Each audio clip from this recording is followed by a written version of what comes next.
Hi, this is Kit, and I made a short video about a early winter hive inspection.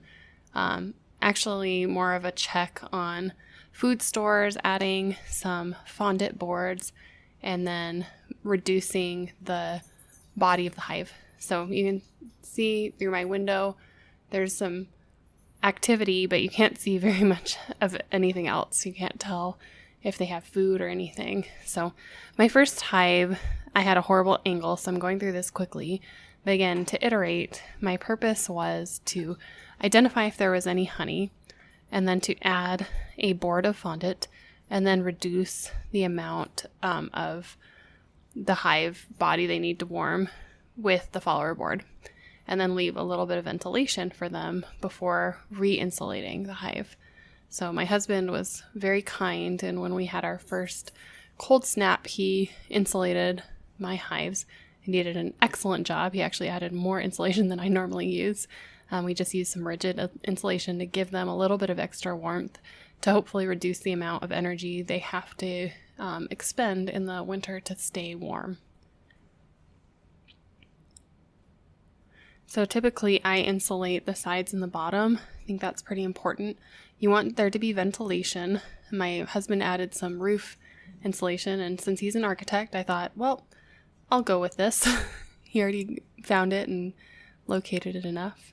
All right, this is my second hive, and this has a little bit of a better angle from tree cam. So you'll be able to see a lot of what I did at the other hive, just a better vantage point.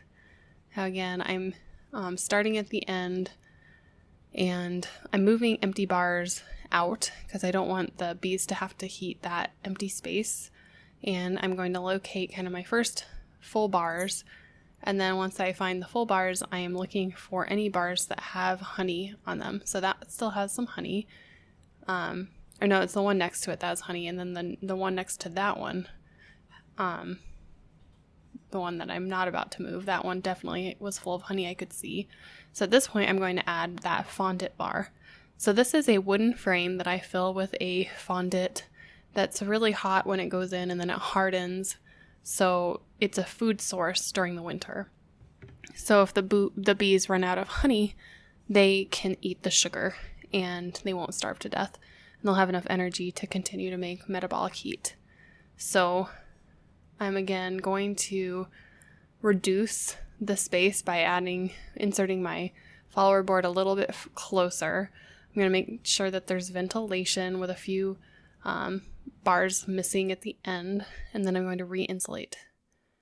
And then with the insulation, I also help to reduce the entrances, so that reduces the amount of cold infiltration, as well as allows them to defend on those warm days where there might be some thieves out to try to steal their honey stores, because that's what bees do. And I have two hives next to each other, and they're going to be prime targets to each other for theft.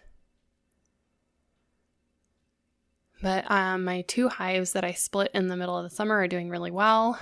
They are very active on a warmer day in the winter, and I will hope to see them next spring. This is probably going to be the only thing that I do this entire winter.